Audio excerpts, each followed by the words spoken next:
Alright, it's Mrs. Sanders, yeah. Alright, it's Mrs. Sanders, yeah, you know how we yeah.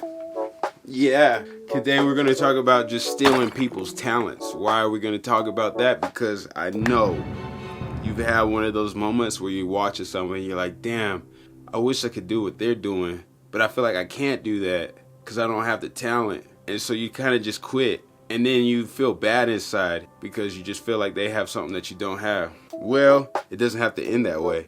Maybe you can steal somebody's talent and do what they do, and maybe even do it better than them in the future.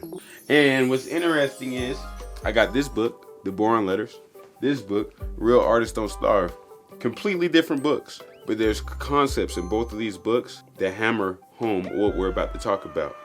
This is about a dancer in New York that wanted to learn how to be a great performer and a great instructor.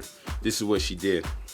When she started dancing in New York, the dancer dedicated herself to studying every great dancer who was working at the time. She patterned herself after these professionals, learning what she could from them, copying their every move. I would literally stand behind them in class, she said, in copying mode, and fall right into their footsteps. Their technique, style, and timing imprinted themselves on my muscles. Tharp understood that honing her dance skills would begin not with an original technique, but by copying what others were doing. She imitated the greats, and after years of study, created a style that was all her own. At least, that's what people thought. That's the power of muscle memory, she wrote. It gives you a path toward genuine creation through simple recreation. The way you establish your authority in a certain field is by mastering the techniques of those who are already authorities. And what eventually emerges over time is your own style. All right?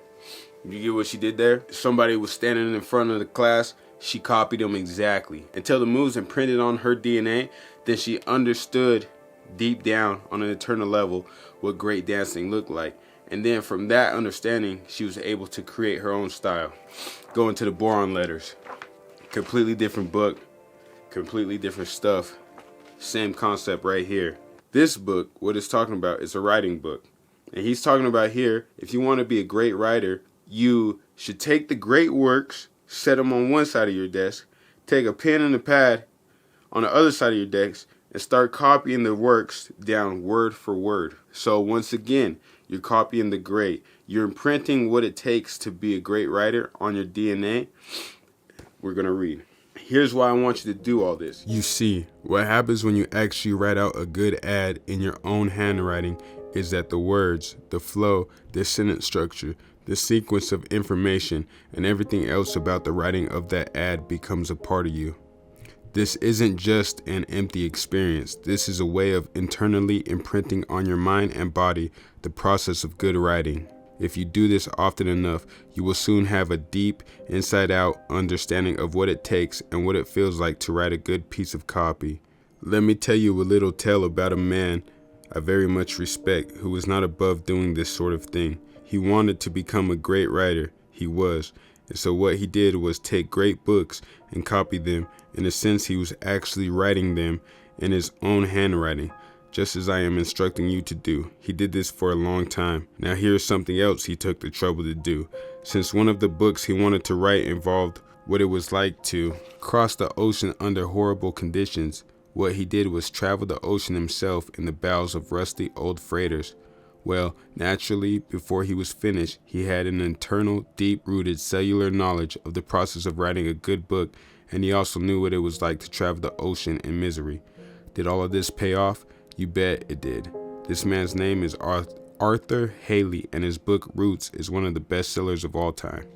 So, once again, in a whole different field, writing, he wanted to learn how to be a great writer. So he took the greats' work, copied it word for word in his own handwriting. And in that process of copying it word for word in his whole handwriting, he got a deep feeling, a deep understanding on a DNA level of what it's like to write a good book. You're seeing this flow, you're seeing the structure, you're seeing how things work because you're copying it and you're recreating it. Now, once you take that understanding into your DNA of what great work looks like, then when you go back and create your own work, you have a better understanding of what great work looks like. And this is what I mean by stealing people's talents. You steal the talent by imitation, and then you go create your own. All right, we're not done. My camera just died. I hope that saves. Now we're just gonna talk about 4 key elements to keep in mind when going forward.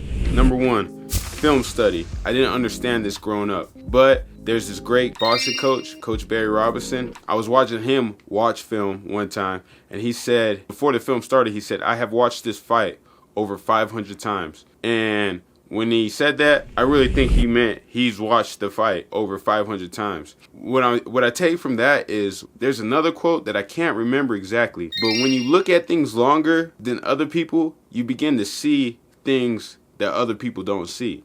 And sometimes it takes that much repetition. And so you got to watch film over and over and over again. And sometimes when you think you have it, you might be only at the tip of the iceberg.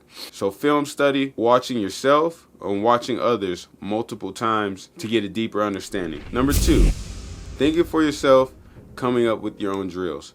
Sometimes when you're watching people do what they have to do, you're going to have to break down what they're doing and break it down into simple drills for you to pick up on so you can get out what you need to get out. Humans learn complex tasks by breaking the task down into chunks, then internalizing those chunks.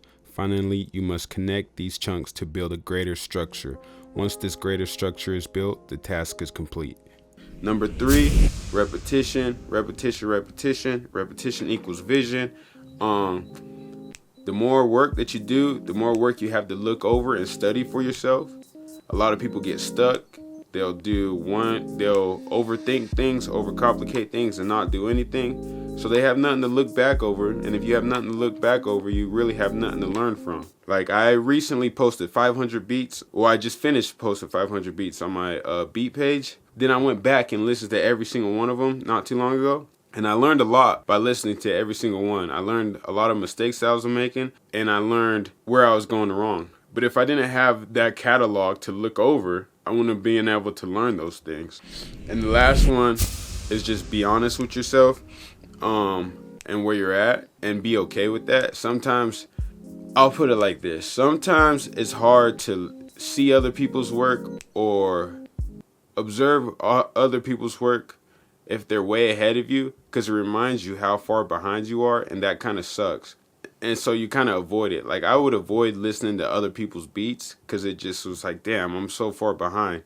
But I think you just need to accept where you're at, be honest with yourself, and that will help you be objective on the steps you need to take to get to where you need to go. I think if you stuck being emotional about it, your progress will slow down because you won't think clearly about studying. And that's all. It's Mr. Sanders. Yeah.